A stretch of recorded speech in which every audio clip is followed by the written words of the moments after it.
Hello and welcome to the TMZ podcast. I'm Charlie Cotton. I'm Charlie Neff. And today on the show we're discussing Ben Affleck and J-Lo because it seems like their marriage ain't going so well. Yep, it's not looking good for them. Seems like they're on the rocks. Also, there was a crazy arrest this morning outside a PGA tournament, the PGA Championship, where the #1 golfer in the world, Scottie Scheffler, was arrested.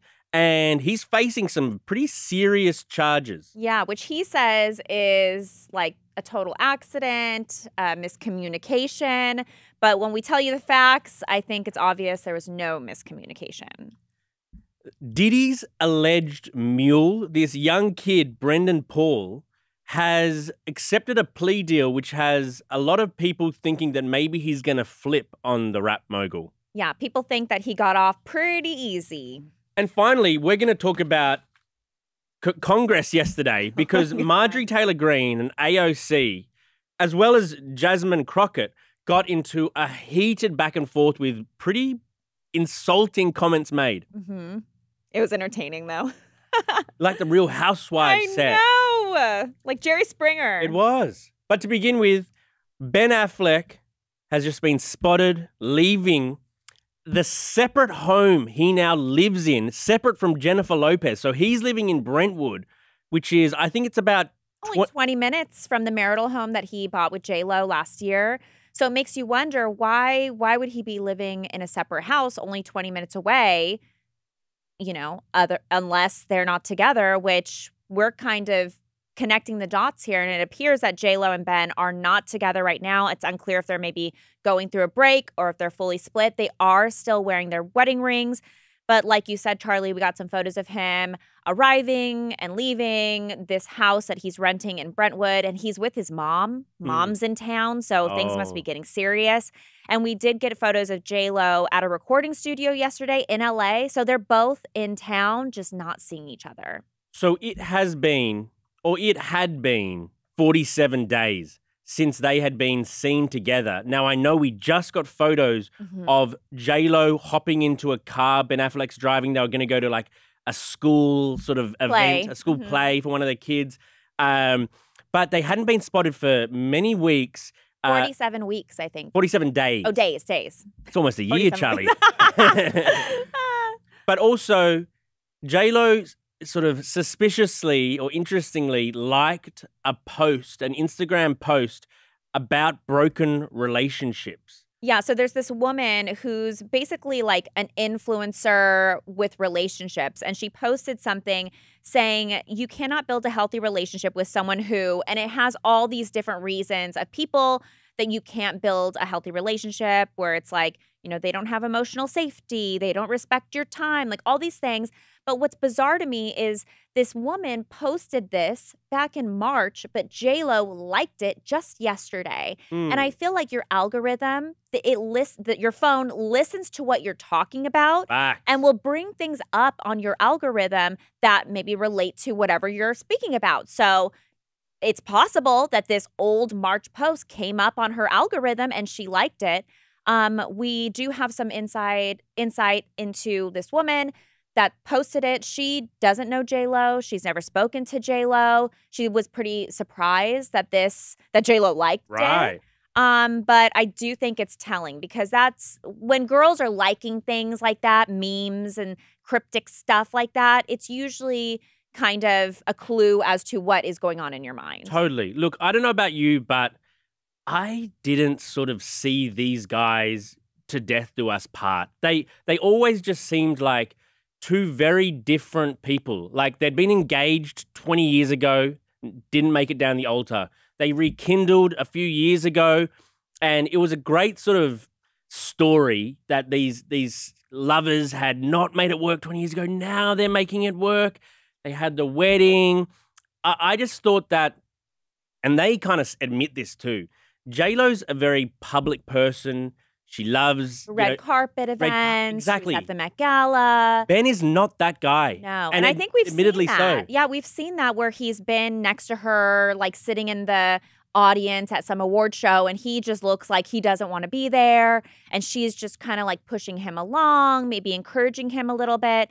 I mean, I fully bought into the romance. You did? Yes, because I was like, you know, it was such a love story that they didn't work out the first time around when they were much younger. And then here they are. They've both been married, both had, you know, things not work out. And then they made it back to each other. Love found a way. I think they really forced it and tried to make it work for that reason, because it seemed like a rom-com.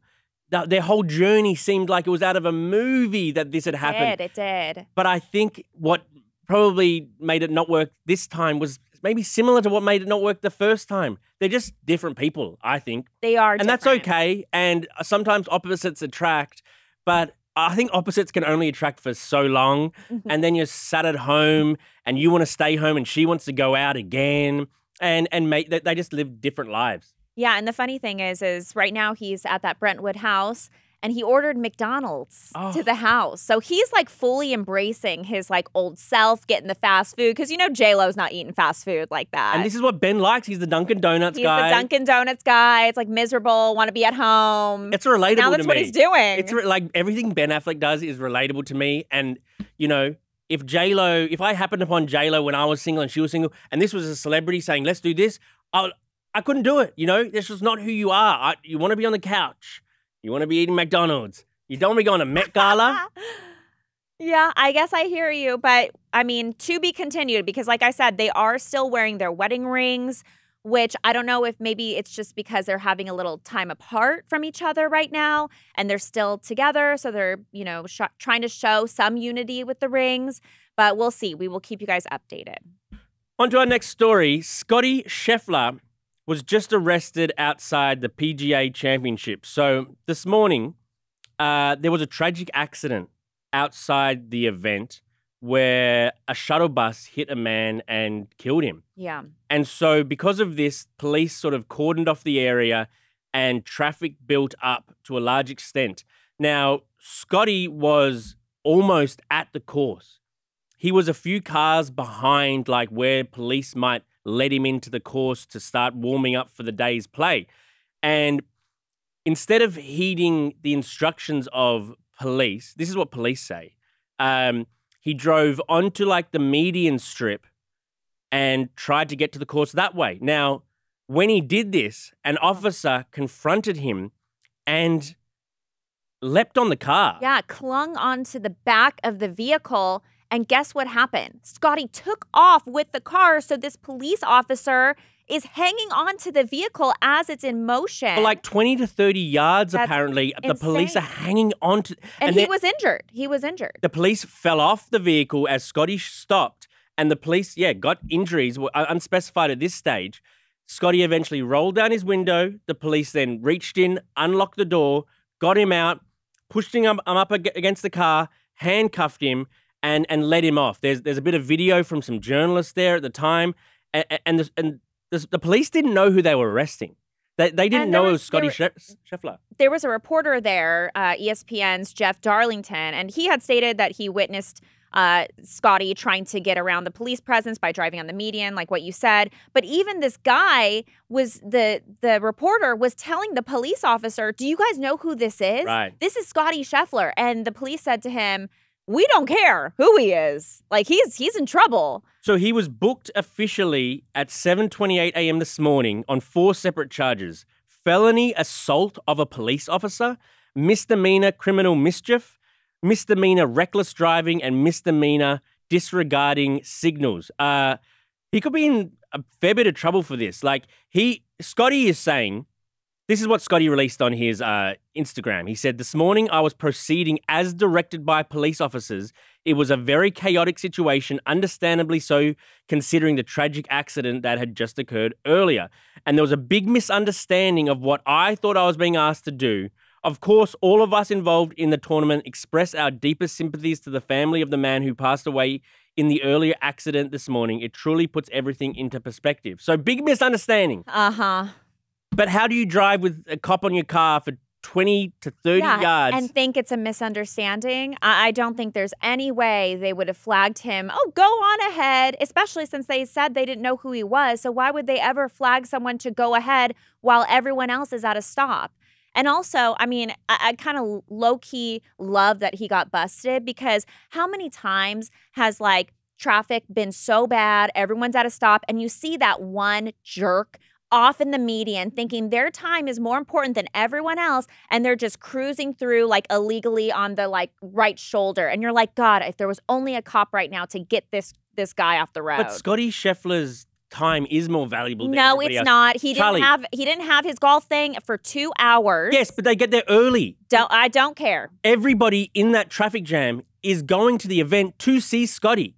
Okay, And so his time to get there and practice. they could have sent somebody out, give him a bicycle. He Give him could a have bike. biked his way down there. That could have solved it. This is like LeBron James getting arrested driving to a big finals match. Like, it really is. If you don't follow golf, Scottie's the #1 in the world, and clearly so. He's amazing. That doesn't give him a right to be better than people when it comes to traffic. If someone just died, you got to just sit there. You got to wait it out like everyone else. Well, clearly so, because he's in big trouble now.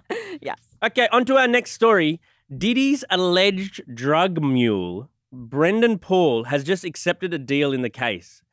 And this might have ramifications for Diddy, because he's accepted this case.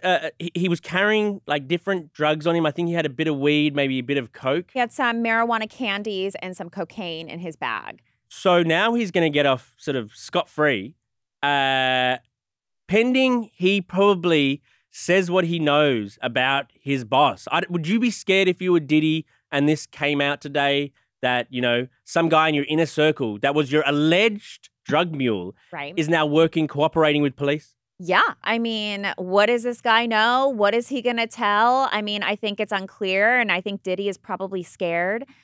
So basically, he had been arrested for possession. Like we said, he had cocaine and marijuana candies.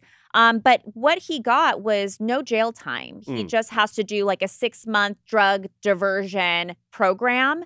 But look, a lot of people were like, wow, he got off easy. But then the state attorney came out and said, like, this is a standard offer. He had no priors. He had no like criminal background. So they basically said, like, this is what we would have given anybody else. But you do wonder, while this guy was, you know, under their watch, did they say, like, hey, we know this about Diddy. You know, we know that they're investigating, like, illegal guns, some, you know, other stuff of trafficking. So did they ever corner him and say, you know, try to build their case? We know they're working on this. This whole arrest came down because they're investigating Diddy right now. Remember, they had the huge raid of his LA home, his Miami home. Well, during that time, Drake was trying to leave Miami-Dade, the airport, and this guy was there on the plane with him. So they had detained them. And while all this was happening, they're like, oh, and let's do a little search. And then they found this. So, you know, this is all part of like the bigger picture. So, I mean, and this guy's young, I think he's like 25 or so. I'd be terrified if I was 25 years old. I'm thinking like I could go to jail for X amount of years. That's in my 20s when I should be living it up. Right. I mean, we're in the midst I of would this. speak. We're in the midst of this Diddy thing. It's just going to be interesting how it all unfolds. Yes. So on to our almost news segment. And maybe this should have been the top segment, honestly, because so good. Marjorie Taylor Greene and AOC, as well as Jasmine Crockett, really got into it at a congressional hearing. Let's just play some of the audio now before we discuss. I'd like to know if any of the Democrats on this committee are employing Judge Merchan's daughter. Please tell me what that has to do with Merrick Garland. Do you know what we're here for? You know we're here about AG. I don't think you know what you're here for. Well, you the one talking about. I think your fake eyelashes are messing up. No, what you're ain't reading. nothing. Hold on. Listen.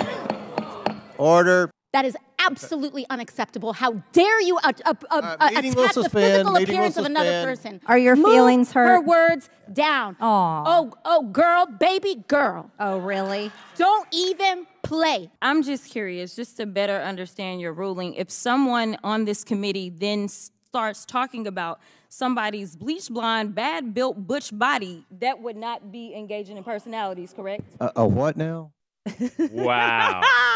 That was at a congressional hearing? It's like a housewives reunion. They just need some wine to throw at each other. But I mean, look, it is hilarious, the attacks, but at the same time, like, super embarrassing. That It is. Like, they're supposed to be over there, like, doing something, helping us out. Right. And And they're talking about eyelashes and, built bodies. What'd she say? Built butch body. Would that hurt your feelings, Charlie, if someone called you a bleached blonde, bad built butch body? Yeah, I would probably starve myself for maybe a week. Get in the gym, start running. The bleached blonde, you don't care about that, of course. No, Own it. that's fine. That's fine. Okay, hit us with your Today in History segment, Charlie. Ooh, some fun things today. So today is Friday, May 17th, which, by the way, happy Friday. Thank you. Okay, today is Cherry Cobbler Day. Do you like cobbler? Is that like a pie with pastry? It's kind of like, it'll have like a mixed like fruit mush on the bottom, and then on the top would be like brown sugar. How do these weird kind of foods like get their own granola. Days? Like how do you apply to a board and say, I want it to be Cherry Cobbler Day today? And they go, okay, well, today's actually, apple pie day. And so Yeah, there is an apple pie day. it was earlier this week. Yes. They put all the pies in the same week. Perhaps, but I mean, hey, cherry cobbler is delicious. Don't sleep on cherry cobbler. Okay. Okay, on this day in 2000, the final episode of Beverly Hills 90210 aired on Fox. Mm-hmm.